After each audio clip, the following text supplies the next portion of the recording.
దానిని 5 స్కందాలుగా విభజించారు. అందులో 2వ స్కందం 42వ అధ్యాయంతో ప్రారంభమవుతుంది. మనం 42వ కీర్తన అంటాం, కీర్తనలు కాబట్టి కదా. ఒకసారి దాన్ని తీసి 42వ కీర్తన మొదటి చరణానికి పైనున్న విషయాన్ని ఒకసారి చూద్దాం. ద్వితీయ స్కంధము అంటే 2వ భాగం అనుకోండి. ప్రధాన గాయకునికి కోరహు కుమారులు రచించినది. ఏంటి, కోరహు కుమారులకి పేరు లేదా? పోనీ కోరహుకు ఒక్కడే కుమారుడా? ఏం రాయబడింది అక్కడ చెప్పాలి. మరి కుమారులు అంటే ఒకటి కంటే ఎక్కువే కదా, 2 అవ్వచ్చు, 3 అవ్వచ్చు, 4 అవ్వచ్చు. మరి ఎవరో ఒకరు పేరు పెట్టి రాసుకోవచ్చు కదా. కోరహు కుమారుడైన పలానా, కోరహు కుమారులమైన పలానా అని పెట్టుకోవచ్చు కదా. సొలొమోను గారు సామెతల గ్రంథం, ప్రసంగి గ్రంథం, పరమగీతాలు రాసినప్పుడు ఏమి రాశారు తెలుసా? దావీదు కుమారుడును ఇశ్రాయేలు రాజునైన సొలొమోను అని రాసుకున్నారు కదా. మరి కోరహు కుమారులు కూడా అలా రాసుకోవచ్చుగా. ఇక కోరహు మొదటి కుమారుడైన సో అండ్ సో, 2వ కుమారుడైన డాష్ ఇలా పెట్టుకోవచ్చు కదా. అలా కాకుండా తమ తండ్రి పేరు పెట్టుకోవడం వెనుక కారణం ఏంటి? నేను మంచోడా తండ్రి? కోరహు అని పేరు కలిగిన వారు బైబిల్ గ్రంథంలో చాలామంది ఉన్నారండి. మరి ఈ కోరహు గారి కుమారులు ఆ కోరహు గారైనా, చెడ్డవాడైన కోరహు గారైనా అంటే చాలా ఆధారాలను బట్టి ఆ కోరహు గారని మనకు తెలుస్తుంది. ఇంతకీ కోరహు గారు ఏం పని చేశాడు, అసలు ఎందుకు చెడ్డవాడయ్యాడు?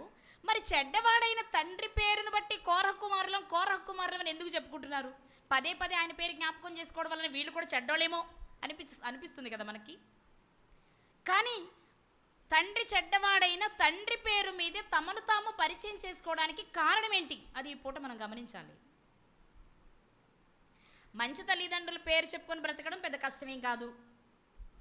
మంచి పిల్లలైతే వాళ్ళ పేరు చెప్పి పలానా వాడు తండ్రిని చెప్పుకోవడం కూడా పెద్ద కష్టమేమీ కాదు. కానీ చెడ్డవాడైన ఒక తండ్రి అని తెలిసి ఆ తండ్రి పేరు మీదే కీర్తనలు రాయడానికి కారణం ఏంటి? ఎక్కడ చెప్పుకున్నా కోరహు కుమారులను పిలుచుకోవాల్సిన పరిస్థితి ఏర్పడడానికి కారణం ఏంటి? ఎవరు ఈ కోరహు గారు? ఏం చేశారంటే మీ అందరికీ తెలుసు కదా. సంఖ్యాకాండము 16వ అధ్యాయము 1వ వచనము. లేవీకి మునిమనవుడును కహాతుకు మనవడును ఇస్హారు కుమారుడునగు కోరహు రూబేనీలలో ఏలియాబు కుమారులైన దాతాను, అబీరాములను, పేలెతు కుమారుడైన ఓనును యోచించుకుని ఇశ్రాయేలులో పేరు పొందిన సభికులను సమాజ ప్రధానులైన 250 మందితో మోషేకు ఎదురుగా లేచి మోషే అహరోనులకు విరోధముగా పోగుపడి. చాలండి. ఇక్కడ లేవీ గారికి మునిమనవడు, కహాతు గారికి మనవడు, ఇస్హారు గారికి కుమారుడు కోరహ్. ఇతను ఏం చేశాడు? లేవీ గారి సహోదరుడైన రూబేను గారి పిల్లలలో నుండి ఏలియాబు గారి కుమారులైన దాతాను, అబీరాము గారులని ఇద్దరిని మరియు 250 మందిని పోగు చేసి మోషే గారికి, అహరోను గారికి విరోధముగా ఎదురు లేచారట. ఇది మంచి లక్షణమేనా? దేవుడే సాక్షాత్తు మోషే గారిని గురించి సెలవిచ్చిన మాట ఏంటి అంటే, నా ఇల్లంతటిలో నమ్మకమైన వాడు భూమి మీద ఉన్న వారందరిలో మిక్కిలి సాత్వికుడని సాక్ష్యమిస్తే, అలాంటి సాత్వికుడైన మోషే గారికి వ్యతిరేకంగా విరోధంగా నిలబడ్డారంటే కోరహు గారు మంచివారా? చెప్పాలి మీరు, మంచివాడా? పోని చేసిన పని ఏమైనా మంచి పని అయితే వ్యతిరేకమైన పర్వాలేదండి, మోషే గారు చెడు పని చేస్తున్నారు కాబట్టి వ్యతిరేకించమనొచ్చు. కానీ మోషే గారి పాత్రే లేదు. వీళ్ళకే ఒక రకమైన అధికార పిచ్చి పట్టింది. లేవి మాకు ముత్తాత కాదా? లేవి గోత్రానికి ఇచ్చినప్పుడు యాజకత్వంలో అందులో మా నాన్న లేడా, మా తాత లేడా, ఆయన మా ముత్తాత కాదా? మేము చేయడానికి సరిపోమా? నువ్వు ఒక్కడివే పరిశుద్ధుడువా? మీ అన్నదమ్ములు ఇద్దరే చెయ్యాలా? మాకొద్దా? మేము పాడలేమా? మేము ఆడలేమా? మేము చేయలేమా? ఇది వాళ్ళ సంభాషణ. ఇలాంటి ఒక భయంకరమైన మనస్తత్వం కలిగిన కోరహు గారికి పిల్లలు 42వ కీర్తన రాస్తున్నవారు. అర్థమైందండి నా మాట? ఆ ప్లేస్లో మనం ఉంటే మాత్రం మ్యాక్సిమం ఏం చేస్తామో తెలుసా, ఏదో ఒక రకంగా ఆయన పేరు రాకుండా చూసుకుంటాం కదా. చెడ్డ పేరు ఉంది కాబట్టి ఆయన వస్తే మళ్ళీ మనల్ని ఎక్కడ చెడ్డవాళ్ళు అనుకుంటారో, మనకి రావాల్సిన మంచి ఎదుటివాడి నుంచి మనం పొందుకోవాల్సింది ఏది పోద్దో అని మనకు కొంచెం భయం ఉంటుంది. ఇక్కడ 250 మందిని పోగు చేసి మోషే అహరోను గారికి వ్యతిరేకంగా నిలబడినప్పుడు దేవుడు మోషే అహరోను గారుల పక్షాన చేరాడు. 250 మందిని భూమి నెరలు విడిచి చంపేసేలా దేవుడు పర్మిషను ఇస్తే చనిపోయారు వాళ్ళు. దేవుడే భూకంపం రప్పించి చంపించారు అంటే కోరహు గారు చేసిన పని మంచిదా? ఏమండి మంచిదా? కానే కాదు. అప్పుడు కోరహు గారు అతనికి కలిగినవన్నీ అన్నీ పోయాయి. కానీ ఆ సమయంలో కోరహు గారి కుమారులు మాత్రం మిగిలిపోయారు. ఎందుకు మిగిలారు మనకు తెలియదు. మనం ఊహించుకోవడమే. అప్పుడు వాళ్ళు చిన్నపిల్లలు ఏ తప్పు తెలియదు కాబట్టో, తండ్రి చేసిన పొరపాటులో వారికి ఏమీ లేదు కాబట్టి ఉంచారా, లేకపోతే ఉంచాలని దేవుడు అనుకున్నారా, వీళ్ళ చేత ఏదైనా కార్యాలు చేయించాలని దేవుడు అనుకున్నారా, ఇవేవి మనకు తెలియదు. కాకపోతే జరిగింది ఏంటి అంటే 250 మంది దాతాను, అబీరాము గారులు, కోరహు గారు చనిపోయారు. కానీ ఎవరు మిగిలారు అని మనం చూస్తే ఒకసారి చూద్దాం. సంఖ్యాకాండం 26వ అధ్యాయం. సంఖ్యాకాండము 26వ అధ్యాయము 9వ వచనం ఒకసారి చదువుదాం. 9 నుండి 11 వరకు చదువుదాం. కోరహు తన సమూహములో పేరు పడినవాడు ఎవరట? నా దానిలో పేరు పడినవాడని ఉంది. ఓకే, అంటే పేరు పొందినవాడు. ఓకే, మీ ఇష్టం. కోరహు గారు తన సమూహంలో పేరు పొందినవాడు అంటే అందరిలో కొంచెం మంచి పేరు సంపాదించుకున్నాడు, అంతేనా? అధికారికంగా కావచ్చు, ఆర్థికంగా కావచ్చు, మాట చాకచక్యంగా కావచ్చు. ఉన్నవారందరిలో ఎవరైనా ఏది సంప్రదించాలి అన్నా వాళ్ళ సమూహంలో ఎవరి దగ్గరికి వచ్చేవారు? కోరహు గారి దగ్గరికి వచ్చారు. కాబట్టి ఆయనకు ఒక మంచి పేరు ఉంది. అతని సమాజము యెహోవాకు విరోధముగా వాదించినప్పుడు సమాజంలో మోషే అహరోనులకు విరోధముగా వాదించిన దాతాను, అబీరాములు ఆ సమూహంలో ఉన్న ప్రముఖమైన వ్యక్తులు. ఆ సమూహపు వారు మృతి పొందినప్పుడు 250 మందిని భక్షించినందునను, అలాగే భూమి తన నోరు తెరచి వారిని కోరహును మృంగివేసినందునను వారు దుష్టాంతములైరి. ఎవరికి? కొంచెం పేరు, కొంచెం పలుకుబడి, నీ వెనుక నలుగురు వస్తే వెర్రవిగుతావేమో, ఒకసారి కోరహును గుర్తు చేసుకో అని చెప్పుకోవడానికి కోరహు గారిని దుష్టాంతంగా ఉంచారు దేవుడు. అంటే మనిషి మనస్తత్వం ఏంటి అంటే ఏమీ లేనప్పుడు ఒకలా ఉంటాడు, కొంచెం నేర్చుకునేటప్పటికీ. మనం కూడా చాలామందిని చూస్తాం, ఏమీ లేనప్పుడు మనకు అనుకూలంగానే ఉంటాడు, కొంచెం సంపాదించుకునేటప్పటికీ మనం చేతులు కట్టుకోవాలప్పుడు. సమాజంలో మనం చూసేదే. దేవుడే ప్రేమించి ఏర్పాటు చేశారు అహరోను గారిని, అతని కుమారులైన మోషే అహరోను గారులకు ప్రత్యక్షపు గుడారంలోని ప్రధాన యాజకత్వ భారాన్ని.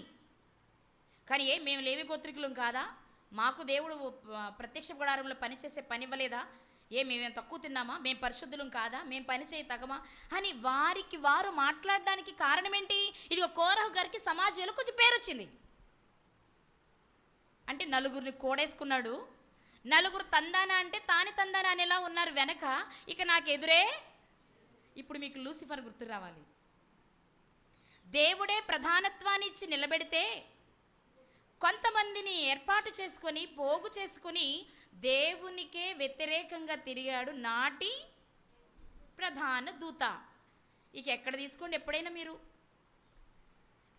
మొదట దేవుడు ఒక మంచి స్థితినిస్తే కొంచెం మనం సంపాదించుకుంటే మంచిదే, తప్పు కాదు. నువ్వు సంపాదించుకో, అది పేరు కావచ్చు, నలుగురు మనుషుల్ని కావచ్చు, 4 మంచి మాటలు సంపాదించుకో, కాదనట్లేదు. కానీ అవి సంపాదించుకున్నంత మాత్రాన ఇది నా గొప్పతనం అనుకుని నేను గొప్పోణ్ణి అనే స్థాయికి వెళ్ళి ఎదురుగా ఉన్న నీ వాళ్ళంతా నీకు తక్కువగా కనిపిస్తే చాలా ప్రమాదం అని చెప్పడానికి కోరహు గారి జీవితాన్ని మన ముందు పెట్టారు దేవుడు.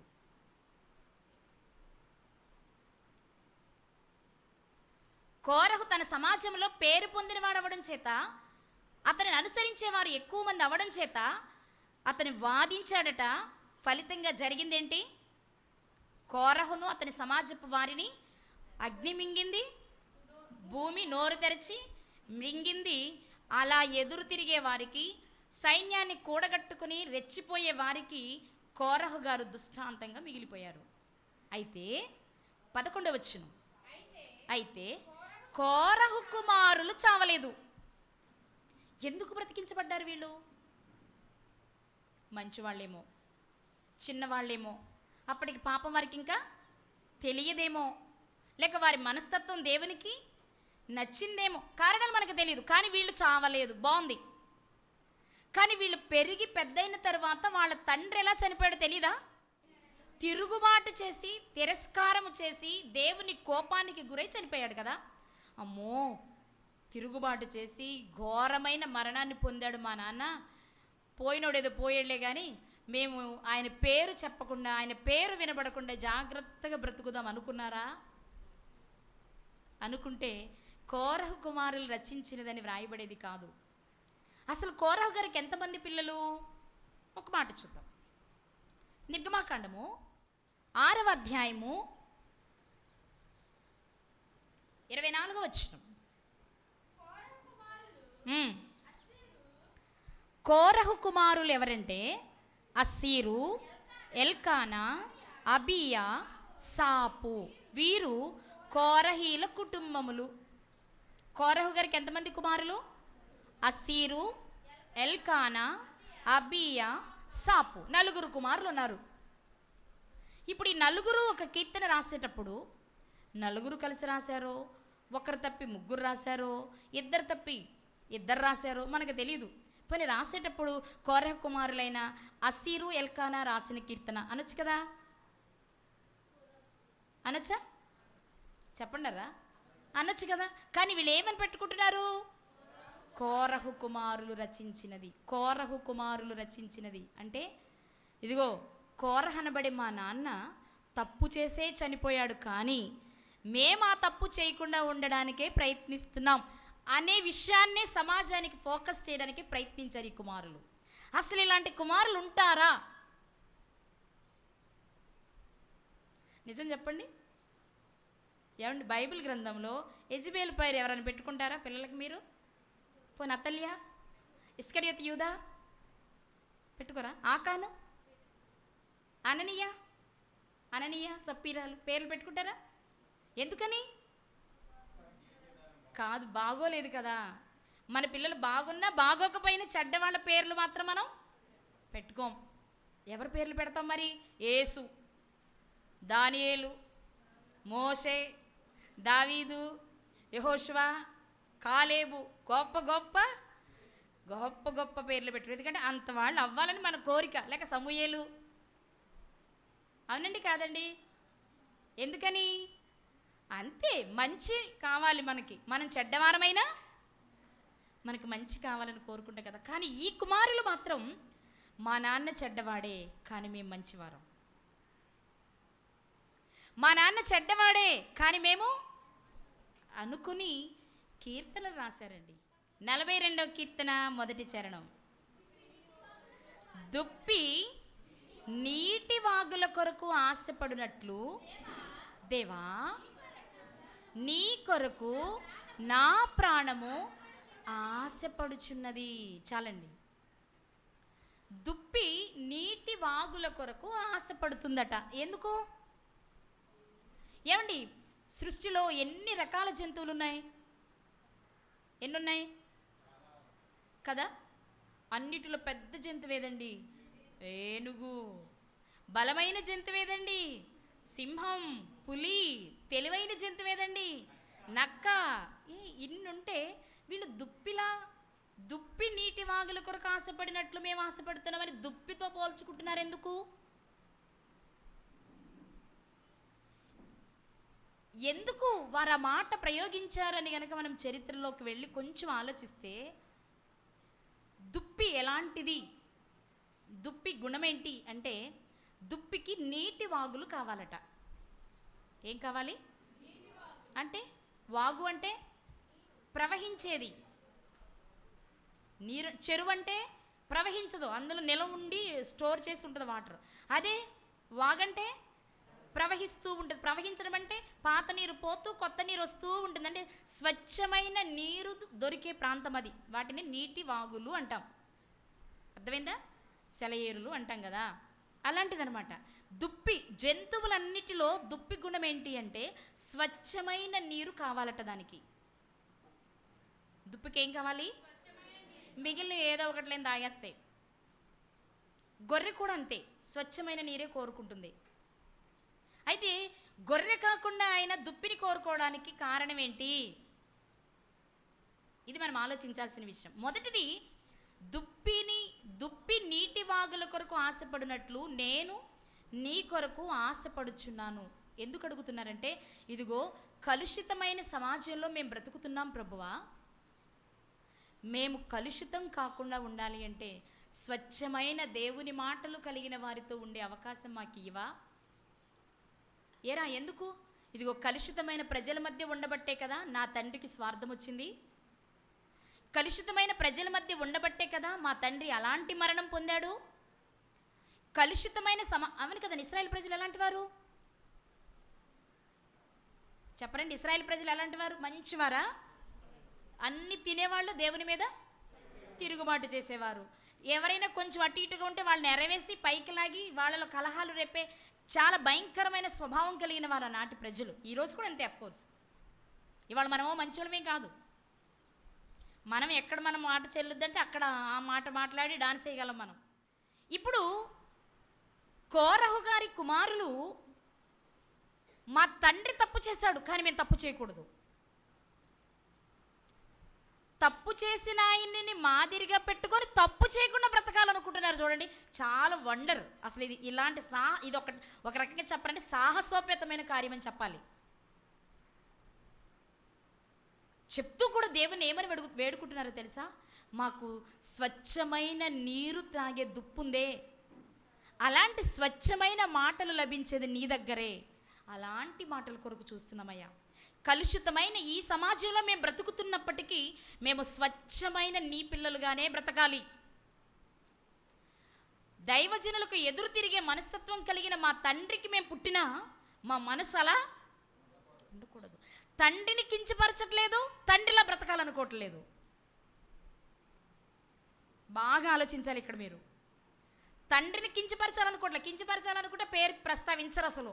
నా పేరు అసీర్ అండి, ఎల్కానా అండి, అబి అండి, సాపు అండి అని చెప్పుకుంటారు. కానీ తండ్రి పేరు చెప్పాలనుకుంటున్నారు, కానీ తండ్రిలా. అబ్బా, ఎంత మంచి క్యారెక్టర్ అండి అసలు, ఎంత మంచి ఆలోచన అండి అసలు వాళ్ళకి. అది ఉండరు కదా, రేరుగా ఉంటారేమో కదా ఇలాంటి మనస్తత్వం కలిగిన వాళ్ళు, చాలా అరుదు. దేవుణ్ణి అడుగుతున్నారు ఏమన్నా తెలుసా? దుప్పి ఆశపడద్దే, నేను అలా ఆశపడుతున్నా, మేము అలా ఆశపడుతున్నామయ్యా. ఎందుకంటే మంచిని నేర్పేవాళ్ళు పెద్దవాళ్ళు మాకు లేరు.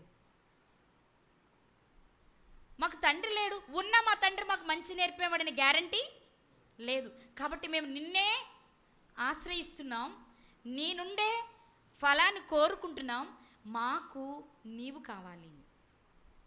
ఇక్కడ దుప్పిని గురించి ఒక 2-3 విషయాలు మీకు చెప్తాను నేను. దుప్పి లక్షణం ఏంటి అంటే, ఒకటి, నీటి వాగులను కోరుకుంటుంది. ఎందుకంటే స్వచ్ఛమైన నీరు లభిస్తుంది కనుక. అంటే స్వచ్ఛమైన నీటిని తాగే గుణం ఎవరిది? దుప్పిది. ఇక రెండో లక్షణం ఏంటో చూద్దాం. సామెతల గ్రంథము 5వ అధ్యాయం.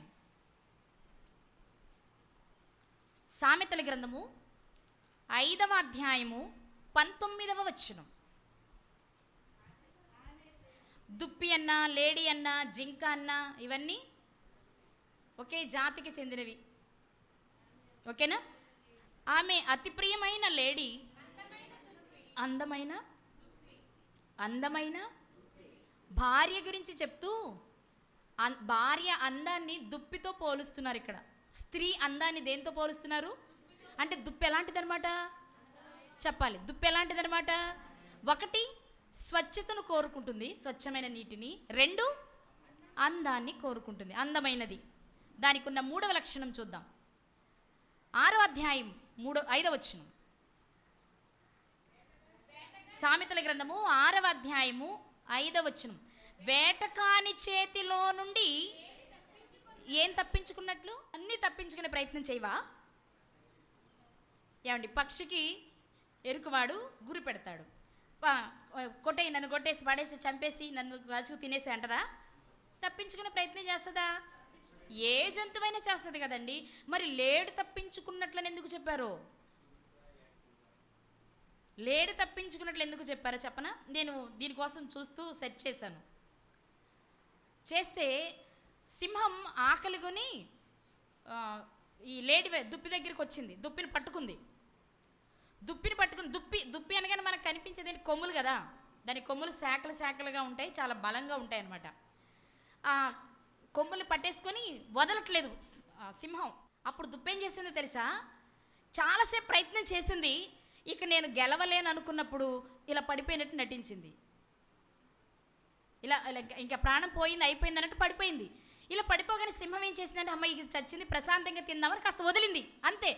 చెంగుని ఎగురుకుంటూ పారిపోయింది. ఓ, అందుకు రాశాడా అనిపించింది అనమాట. అంటే మిగిలిన అయితే ఏం చేస్తారు? అసలు బలమైన జంతువు చేతిలో పడ్డామనేటప్పటికే గుండాగిపోయి చచ్చిపోతాయి కొన్ని కదా, మామూలుగా చావు రాకపోయినా. లేదు, అంత పోరాటం చేశాక అలుపొచ్చి ఆగిపోతాం. ఇది తెలివిగా ఏం చేసిందంటే, చాలాసేపు పోరాడి ఇక నేను గెలవలేను అనుకున్నప్పుడు పడిపోయినట్టు యాక్షన్ చేసింది. పాపం పడిపోయింది, ఇక చచ్చింది, నా చేతికి చిక్కింది, ఇక ఈరోజు మంచి మాంసం అనుకొని సింహం తిందామని రెడీ అయ్యేటప్పటికి అంతే, రెప్పపాటులో మాయం. అంటే శత్రువు చేతిలో నుండి ఎలా తప్పించుకోవచ్చో దానికి బాగా తెలుసు అనమాట. అర్థమైందా? శత్రువు చేతిలో నుంచి ఎలా తప్పించుకోవాలంటే యుక్తి కలిగింది, సమయోచితంగా తప్పించుకోగలిగిన జ్ఞానం ఎవరికుంది? మనం మామూలుగా తెలివి కలిగింది జుత్తులు మారదానికి నక్క దగ్గరికి వెళ్తాం. అదేంటంటే మోసం చేస్తుంది, మనల్ని మాయ చేస్తుంది. కానీ దుప్పెలా కాదు, తెలివిగా తనను తాను తప్పించుకుంటుంది. ఎన్నో లక్షణం అది? 3వ లక్షణం. 4 చూద్దాం. యెషయా గ్రంథము 35వ అధ్యాయము 6వ వచనం. యెషయా గ్రంథము 35వ అధ్యాయము 6వ వచనం. కుంటివాడు దుప్పి వలె. ఎలా? దేని వలె? అదేంటండి, కోతి బాగా గంతులేస్తుంది కదండి. కోతి గంతులు అంటాంగా మనం, అనవా? దుప్పి గంతులు అంటామా? మనం పోల్చినప్పుడు ఏ గంతులు అంటాం? పిల్లలు గంతులేస్తుంటే ఏ గంతులు అంటాం? కుక్క గంతులు అనం, దుప్పి గంతులు అనం. అయితే కప్ప గంతులు, పిల్లి గంతులు, కోతి గంతులు వీటినే వాడతాం. కానీ ఇక్కడ విచిత్రంగా యెషయా గారి ద్వారా దేవుడు తెలియజేస్తున్న మాట ఏంటో తెలుసా? దుప్పి గంతులట. అంటే ఏంటి? చురుకైనది, చలాకీ కలిగినది. ఆ గంతుల్లో కూడా ఏదో గమ్మత్తు ఉంటుందట. అర్థమైందా? అంటే వేటకాని చేతిలో నుండి తప్పించుకున్న తర్వాత తాను తప్పించబడినందుకు కృతజ్ఞతాపూర్వకంగా వేసే నాట్యం అన్నారు ఒక భక్తుడు. అందుకే ఆ గంతుల్ని దుప్పి గంతులతో పోల్చారు. ఎన్ని నేర్చుకున్నాం మనం? 4. ఏంటవి? 1, స్వచ్ఛమైన నీటిని కోరుకుంటుంది. 2, అందంగా ఉంటుంది. 3, యుక్తి కలిగింది, శత్రువు చేతిలోంచి తప్పించుకోవడం ఎలాగో తనకి బాగా తెలుసు. 4, చురుకైనది. ఈ 4 లక్షణాలు ఉన్న జంతువేది అంటే దుప్పి. 4. గొర్రె కూడా ఉంది. గొర్రె కూడా స్వచ్ఛమైన నీరే తాగుద్ది, కానీ చురుగ్గా ఉంటుందా? ఉండదు. ముందు ఏదైతే ఇది వెనక అదే బయలుదేరి వెళ్తుంది తప్ప యుక్తి ఉంటుందా? ఆలోచిస్తూ ఉంచదు. అందుకే కోరహ కుమారులు ఏం కోరుకున్నారో తెలుసా? దుప్పిని కోరుకున్నారు. దుప్పిని కోరుకున్నారు అంటే ఇక్కడ ఉద్దేశం ఏంటో తెలుసా? ఈ 4 లక్షణాలు మాకు కావాలి అని కోరుకుంటున్నారు. ఏ 4? ఇదిగో ముష్కరులైన దుష్ట సంతానమైన భయంకరమైన కాలంలోనే మేమున్నాం. అయినా మాకు ఎలాంటి మాటలు కావాలి? మనం 2వ ప్రసంగంలో విన్నాం కదా, విన్నామా? ఏమని విన్నావు? గోధుమల్లో గురుగులు కలిసిపోయినాయి, నకిలీ కల్తీ వచ్చేసినాయి కదా, వచ్చినాయా? ఇవాళ సమాజం కూడా అదే కదండి. ఈవేళ క్రైస్తవులని పేరు పెట్టుకున్న వారిలో సర్వసత్యాన్ని బోధిస్తూ బ్రతుకుతున్న వాళ్ళు ఎంతమంది? 300 కోట్ల మంది క్రైస్తవులలో ఎంతమంది? 3000 ఉండుంటారా అంటే కష్టమే అనిపిస్తుంది కొన్ని సందర్భాలు చూస్తుంటే కదా. అందుకే కోరహు గారి కుమారులు ఏం కోరుకుంటున్నారో తెలుసు, ఎందుకంటే వారి తండ్రి వారికి ఒక జీవిత పాఠాన్ని నేర్పించారు. అవునండి, ఎక్కువ మంది నష్టపోయేది ఎక్కడంటే ప్రజలు ఒబ్బేస్తారు. నీకేం తక్కువ, నువ్వు నిలబడలేవా, నువ్వు నిలబడితే మేము లేవా, మేము నీ సపోర్ట్గా ఉన్నాం కానీ అంటారు. ముందు తీర దిగిన తర్వాత అదే జరుగుండొచ్చు కోరహు గారికి. ఆయనకి కొంత ఆశ ఉండుంటుంది మనసులో, నలుగురు ప్రోత్సహించుంటారు, నీకేంటమ్మా, నీకేంటయ్యా, నువ్వు చేయగలవు, నీకు తెలివి ఉంది, నీకు సత్తా ఉంది, నీకు దమ్ము ఉంది. రెచ్చిపోతాం మనం. వాళ్ళు 4 మాటలు చెప్పగానే 4 రోజులు పోయాక ఎవ్వరు మనకి అడ్రస్ ఉండరు. ఇదిగో ఇలాంటి భయంకరమైన సమాజంలో మేము బ్రతుకుతున్నాము దేవా, మాకు అలాంటి వారొద్దు. స్వచ్ఛమైన వారితో సహవాసం మాకు కావాలి. స్వచ్ఛమైన జీవము కలిగిన నీ మాటలు మాకు, ఆ మాటల కొరకు నీ కొరకే కనిపెట్టుకున్నాం. మేము ఎవ్వరి మీద నమ్మకం పెట్టుకోలేదు. ఇదిగో ఆశా గారిలాగా సిరియా రాజుని మేము నమ్ముకోలేదు, నీ మీదే మేము నమ్మకం పెట్టుకున్నాం. ఎందుకంటే నీవు మాత్రమే జీవము కలిగిన మాటలు కలిగిన వాడవు, నిత్య జీవపు మాటలు కలిగిన వాడు కదా. పేతురు గారు చెప్తారు, యేసుక్రీస్తు వారు అడిగినప్పుడు, మీరు కూడా వెళ్ళిపోవాలనుకుంటున్నారా, అందరూ వెళ్ళిపోయారు కదా అనగానే పేతురు గారు ఏం చెప్పారు, ఎక్కడికి వెళ్తాం ప్రభువా, నీవే నిత్య జీవపు మాటలు కలిగిన వాడవు. ఏమండి, ఆయన దగ్గర నేర్చుకుని వచ్చిన ఆయన మాటలే నిత్య జీవపు మాటలైతే అసలు ఆయన దగ్గర కదా. అందుకే ఆయనను అడుగుతున్నారు, స్వచ్ఛమైన మాటలు కలిగిన వాడవు నీవే ప్రభువా, నీ వాక్కు నిర్మలం, నీ మాటలు పరిశుద్ధం, నీ మాటలు శక్తి కలిగినవి. అలాంటి మాటల కొరకు ఇదిగో దుప్పి ఎదురు చూస్తుందే, స్వచ్ఛమైన నీరున్న చోటకి అది పరిగెడుతుంది చూడు, అలా నన్ను కూడా ఒక్కసారి జ్ఞాపకం చేసుకోవా. స్వచ్ఛమైన మాటల కొరకు మేము ఎదురు చూస్తున్నాం, దయచేసి ఆ మాటలు మాకు అందించవా. ఇది వారు చేస్తున్న ప్రార్థనలోని వాక్యంలోని సారం ప్రియులరా.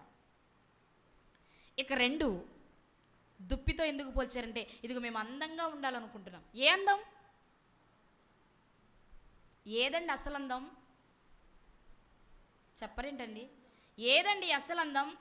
అందం, సౌందర్యం ఏది? భౌతికమైనది, శరీరపరమైనది.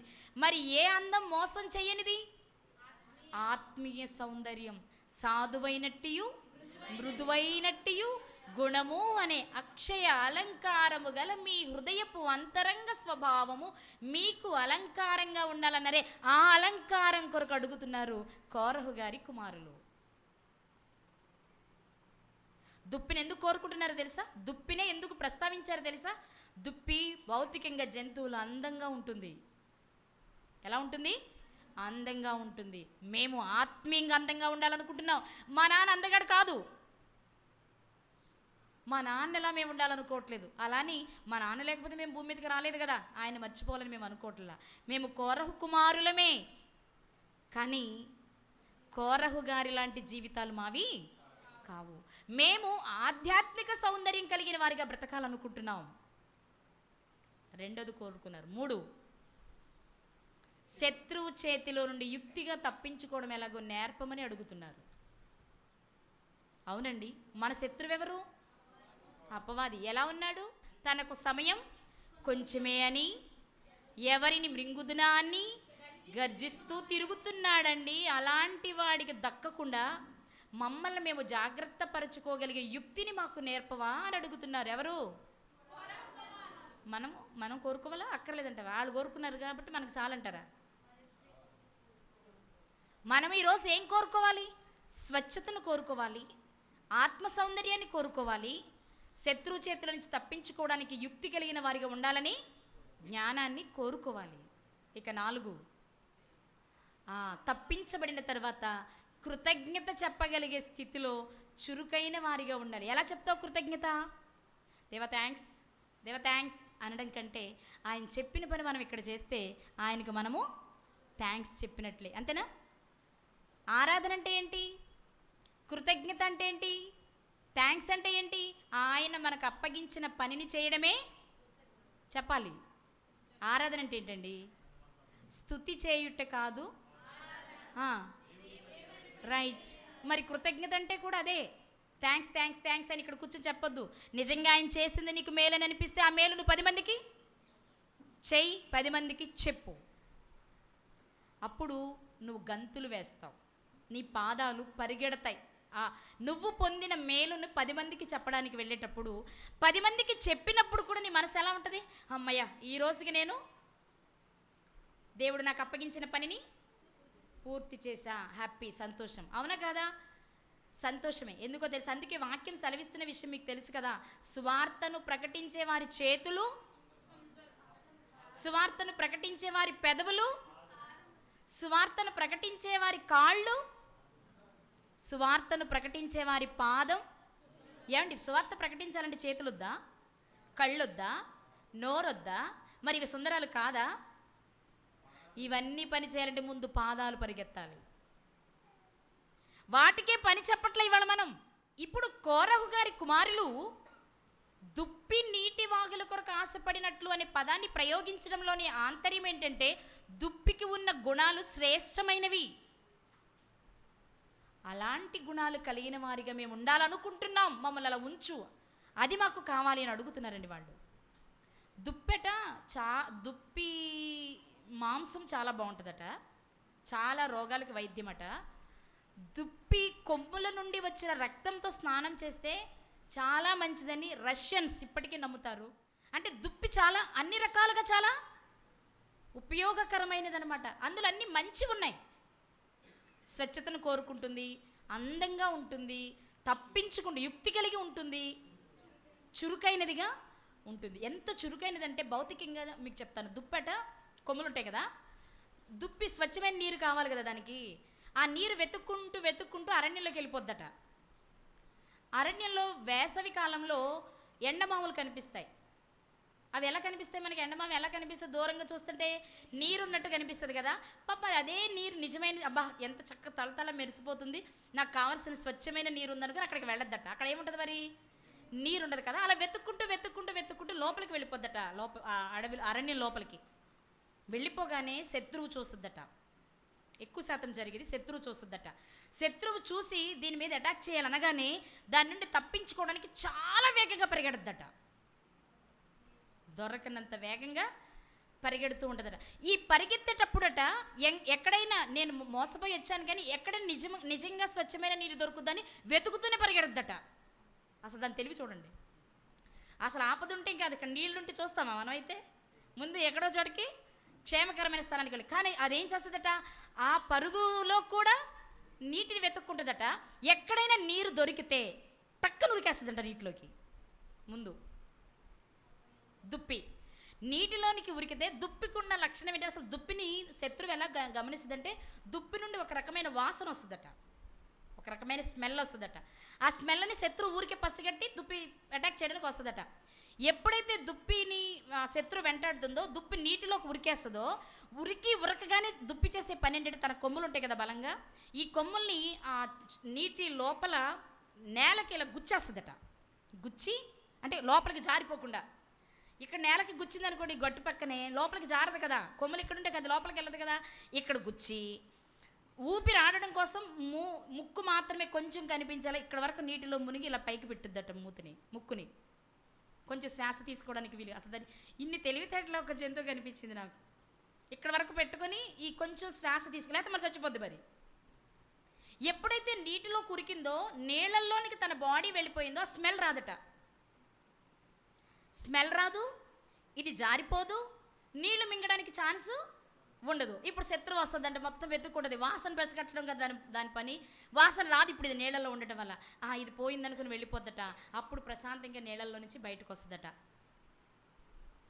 ఏమండి, ఒక జంతువు వాస్తవంగా క్రూర జంతువులకి ఇలాంటి జంతువుల ఆహారమే కదా, దేవుడు సృష్టిలో పెట్టిన ధర్మమే కదా.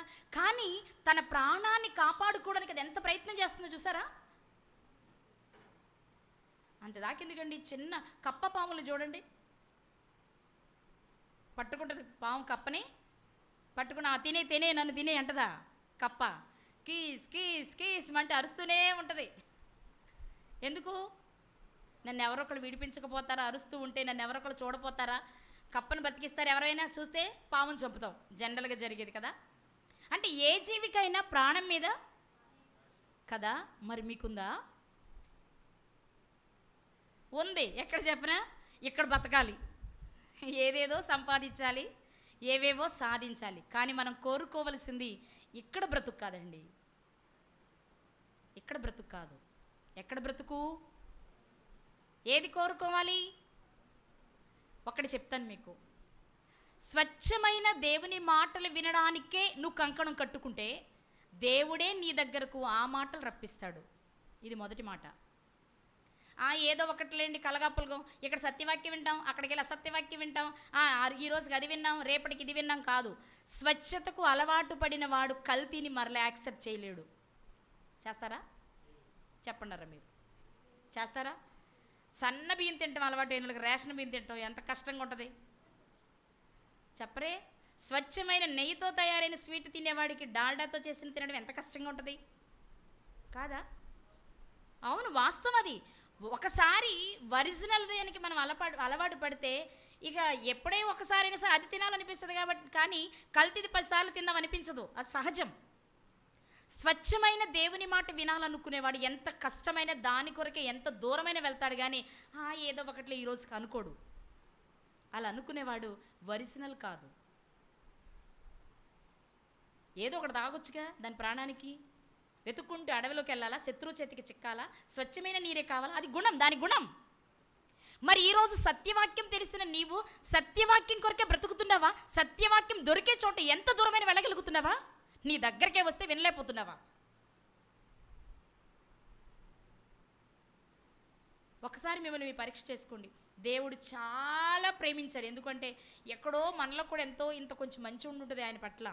అందుకే ప్రేమించి మనకు ఆయన సత్యాన్ని తెలియచేసి స్వచ్ఛమైన విత్తనాలుగా మిమ్మల్ని చేస్తే, లేక మనలను చేస్తే, ఈరోజు మనం ఏం చేస్తున్నాం? అబ్బా స్వచ్ఛంగా ఉంటే ఏం బాగుంటలేదండి, అప్పుడప్పుడు కల్తీ కూడా కొంచెం కలుపుకుంటాం. మధ్య మధ్యలో ఏం కలుపుకుంటాం? కల్తీ కూడా కలుపుకుంటాం అన్నట్లుగా ఉంటున్నాం మనం. కానీ ఈరోజు కోరహు కుమారులు కోరుకుంటుంది, లేక దుప్పి కోరుకుంటుంది ఏంటో నీకు అర్థమైతే, ఒక క్రైస్తవుడిగా నువ్వు కోరుకోవలసింది కూడా అదే. దుప్పికి స్వచ్ఛమైన నీరు కావాలి, కోరహు కుమారులకు స్వచ్ఛమైన దేవుని మాటలు కావాలి. ఒక స్వచ్ఛమైన క్రైస్తవుడిగా నువ్వు కోరుకోవలసింది కూడా కల్తీ లేని దేవుని మాటలు కావాలి. నిన్ను బుజ్జగించి, నిన్ను లాలించి, నిన్ను జోకొట్టే మాటల కోసం నువ్వు పరిగెత్తకు. అవి ఉన్నా ఒకటే, లేకపోయినా ఒకటే. మరి నీకేం కావాలి? నిన్ను ఖండించి, గద్దించి, బుద్ధి చెప్పి, పాతాళము నుండి నిన్ను తప్పించే మాటలున్నవే, వాటి కొరకు నువ్వెంత దూరమైనా ప్రయాసపడు, ఎంత ఖర్చైనా పెట్టు. ఇది కోరహు కుమారుల ద్వారా, దుప్పి ద్వారా దేవుడు మనకు తెలియచేస్తున్న విషయం. ఇక 2, దుప్పి శారీరకంగా అందమైనది, కోరహు కుమారులు ఆధ్యాత్మికంగా అందంగా ఉండాలనుకున్నారు. ఈరోజు సాధువు, మృదువైన గుణము కలిగిన నువ్వు కూడా అలాంటి అంతర్ సౌందర్యాన్ని కోరుకుంటే నీలాంటి వారిదే పరలోకం. ఎవరికి ఇస్తానంటున్నారు ఆయన పరలోకం? ఆధ్యాత్మిక సౌందర్యం కలిగిన వారికి. ఎవరికండి? భౌతిక సౌందర్యం కాదు.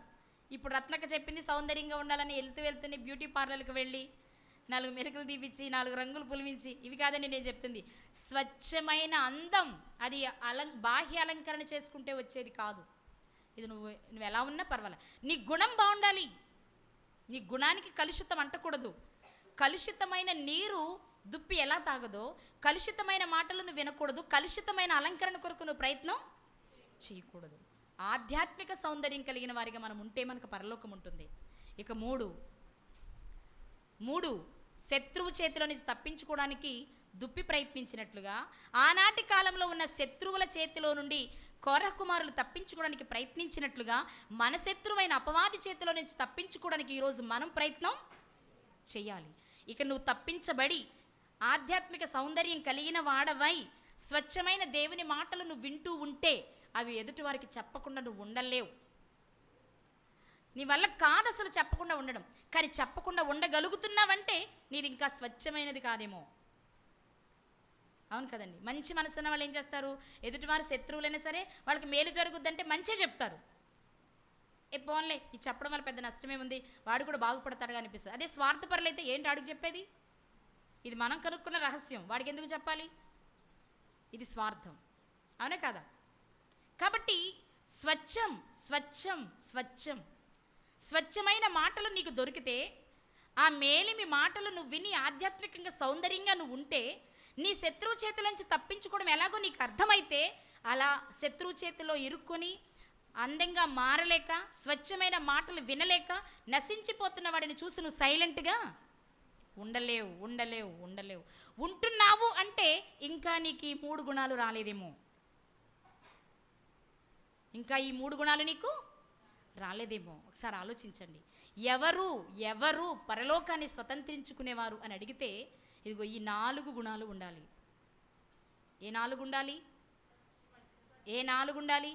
ఆధ్యాత్మిక సౌందర్యం కలిగిన వాడవై, నీ ఆధ్యాత్మిక సౌందర్యాన్ని పెంచుకోవడానికి అవసరమైన స్వచ్ఛమైన మాటలు వినేవాడవై, మాటలు వింటూ శత్రు చేతికి చిక్కకుండా ఉండేవాడవై, శత్రు చేతులు నశించిపోతున్న వాడిని విడిపించేవాడిగా ఉన్న రోజు పరలోకం నీ కోసం దిగొస్తుంది. అప్పుడు మనం ప్రభువా పరలోకం ఇవ్వా, please please please please please నేను నీకోసం పనిచేస్తా అనక్కర్లా. నా అక్కవితే ఎవరికిస్తారు పరలోకం? అవును కాదండి? చెప్పరేంటి? కష్టపడి పని చేసిన వాడు, అయ్యగారు అయ్యగారు ప్లీజ్ అయ్యగారు ఒక 500 ఎక్కువ ఇవ్వండి అయ్యగారు అంటాడా? నేను పని చేశాను ఇవ్వు అంటాడు. అదే దొంగ లేటుగా వచ్చో ముందు వెళ్ళిపోయో పనిలో దొంగచాటుగా పని చేయకుండా తిరిగబడితే ఏమంటాడు? అయ్యగారు అయ్యగారు ఈరోజు మరి రేపైతే మళ్ళీ మన బండారం బయటపడుతుంది, ఎవడేమో కూలని భయం. అవునే కదా? వాస్తవం చెప్పండి. పని చేసేవాడికి ఉండే ధైర్యం పని చేయని వాడికి ఉండదు. ఈరోజు దేవుడు చెప్పిన పద్ధతిలో స్వచ్ఛమైన వాక్యం కొరకు పరిగెడుతూ ఎంత కష్టమైనా మీరు ఒక్కటే నేర్చుకోండి. సింపుల్గా మీకు కష్టం అని మీరు అనుకుంటున్నారు కాబట్టి మీకు అది కష్టంగానే అనిపిస్తుంది. ఇది నేను చేయగలను, ఆయన నాకు సహాయం చేస్తారనుకో, నువ్వు ప్రారంభించు చాలు. ముగింపు నువ్వు చెయ్యక్కర్లా, ఆయన నీ చేత చేయిస్తారు. కాబట్టి ఎవరికి పరలోకం అంటే ఇదిగో ఈ 4 పనులు చేసేవారికి. స్వచ్ఛమైన వాక్యం కొరకు వెతికి పరిగెత్తేవాడిగా ఉండాలి, ఆధ్యాత్మిక సౌందర్యం కలిగిన వాడిగా ఉండాలి, శత్రు చేతుల నుంచి తప్పించుకుని యుక్తి కలిగిన వాడై ఉండాలి. 4 నువ్వు పొందిన మేలు నలుగురికి చెప్పడానికి నీ పాదాలు పరిగెత్తేవాడిగా ఉండాలి. ఇలా ఉన్న రోజు కోరహ కుమారులు అడిగినట్టు ధైర్యంగా మనం అడగగలం. కోరహ కుమారులు జీవించినట్లు మనం ధైర్యంగా, ఇవాళ మనకి ఎందుకు ధైర్యం లేదు? ఇదిగో ఇప్పుడే నేను పిలుస్తారు, ఈ పూటతో నువ్వు చచ్చిపోతావనగానే అయితే మంచిదండి చాలా సంతోషం, ఎరా విందు చేయండి రా, ఈ పూట నేను వెళ్ళిపోతున్నానంటే అంటారా? రేపు చచ్చిపోతామంటే ఇప్పుడు మొదలు పెడతాం ఏడుస్తాం. అప్పుడే అయిపోతుందంటే నా పరిస్థితి ఎలాగా? అమ్మ ఎల్లమ్మ నా కొరకు ప్రార్థన చేయి, పుల్లమ్మ నా కొరకు ప్రార్థన చేయి. ఎందుకు? బ్రతకాలి. 1 ఇక్కడున్న ఆశల కొరకు బ్రతకాలి, 2 చస్తే పరలోకం వెళ్తానో లేదో గ్యారంటీ లేక కొంత బ్రతకాలి. కానీ నిజం చెప్తున్నానండి, చిన్న జీవితమైనా నువ్వు చేసిన తక్కువ పనైనా యథార్థంగా నీతిగా నమ్మకంగా దేవుని సంతోషపెట్టేలా నువ్వు పని చేస్తే నువ్వు ఆయన్ని బ్రతిమలాడక్కర్లా. బ్రతిమలాడాలా? అక్కర్లా. నీది నీకు కేటాయించే ఉంచబడుతుంది. ఎవరైనా వెళ్ళి కొంచెం ఈ గది నాకు అద్దెకి ఇవ్వండి అని అడిగిన, అమ్మమ్మ నో నో ఇది నా కూతురు రత్నం అనేది అంటారు. అంటే అక్కడనే చెప్పుకోవాలి కదా, అందుకు నా పేరు పెట్టుకున్నా. మీ పేర్లు మీరు పెట్టుకోండి. మీరు పని చేస్తున్నప్పుడు మీ కొరకు కేటాయించిన స్థలం ఎవరికైనా వెళుతుంటే, నో ఇది నా కూతురికి నా కొడుకుకి కింద భూమి మీద నా కొరకు కష్టపడి పని చేస్తున్న వారికి అంటాడండి. నీకెందుకు అమ్మమ్మ ఇది ఆయనకి ఇచ్చేస్తాడేమో, ఇది ఈయనకి ఇచ్చేస్తాడేమో నువ్వు భయపడక్కర్లా. ఎప్పుడు ఆయన చెప్పినట్లు నువ్వు పని చేసినప్పుడు. మరి చేస్తున్నారా? చేస్తారా? కనీసం కోరుకుంటారా? కోరహ కుమారులు అడుగుతున్నారండి, దుప్పి ఆశపడినట్లు నేను నీ కొరకు ఆశపడుతున్నాను. స్వచ్ఛమైన మాటలు ఇవ్వగలిగిన వాడవు నువ్వే, లోపల సౌందర్యాన్ని చూడగలిగిన వాడవు నువ్వే, తప్పించుకునే జ్ఞానాన్ని ఇవ్వగలిగిన వాడవు నీవే, పరలోకాన్ని నాకు ఇవ్వగలిగిన వాడవు కూడా నువ్వే. ఏదైనా చేయగలిగిన ఆయన చేతుల్లోనికి వచ్చిన తర్వాత కూడా అన్నీ మన చేతుల్లోనికి తీసుకొని మనం కృంగిపోవడం ఎందుకు? ముందే చెప్పాను కదా, సంపూర్ణ విశ్వాసం కలిగిన వారమై ఆయన పైన అనుకుంటే తప్పకుండా ఆయన మనకు శాంతిని దయచేస్తాడు. ఒక్కసారి చివరికి మాట చూసుకొని ముగించుకుందాం. యెషయా గ్రంథము 26వ అధ్యాయం 3వ వచనం. 26వ అధ్యాయము 3వ వచనం. ఎవని మనస్సు నీ మీద ఆనుకొనునో వానిని నీవు పూర్ణ శాంతి గలవానిగా కాపాడుదువు. ఎందుకు? ఏలయనగా అతడు నీ యందు విశ్వాసముంచి ఉన్నాడు. అర్థమైందండి? ఎవని మనస్సు నీ మీద ఆనుకునునో వారిని ఎలా కాపాడతాడట దేవుడు? ఎందుకు పూర్ణ శాంతి ఇస్తాడంటే వాడు పూర్ణ విశ్వాసం గలవాడై దేవుని పైన ఆనుకున్నాడు కాబట్టి. ఒక్కటి మీరు గుర్తుపెట్టుకోండి, ఎంత మీరు ఆనందాన్ని పొందుతున్నారో ఆ పొందే ఆనందాన్ని బట్టి మీరు ఎంత ఆయన మీద ఆనుకుంటున్నారనే పర్సంటేజ్ ఉందో చూడండి. ఆయన మీద మీరు ఆనుకునే పర్సంటేజ్ని బట్టి మీకున్న విశ్వాసం. మీకు 20% విశ్వాసం ఉంటే మీరు 20% ఆనుకుంటారు దేవుని మీద, 20% ఆనందాన్ని కూడా పొందుతారు. నా లింక్ అర్థమై ఉండాలి మీకు. మీకున్న విశ్వాసం ఎంతో అంతే మీరు ఆయన మీద ఆనుకుంటే అంతే మీకు ఆయన శాంతిని ఇస్తారు. ఇప్పుడు మీకు పూర్ణ శాంతి ఉందనుకో, మీకు పూర్ణ విశ్వాసం ఉన్నట్టు, మీరు పూర్ణంగా ఆనుకున్నట్టు. మీకు సగమే విశ్వాసం ఉందనుకోండి, సగమే ఆనుకుంటారు, సగమే శాంతిని పొందుతారు. అసలు శాంతే లేదనుకోండి, మనకు అర్థమైపోయింది ఏమని, మనకు అసలు విశ్వాసమే, అందుకే మనం ఆయన మీద ఆధారా అంతే.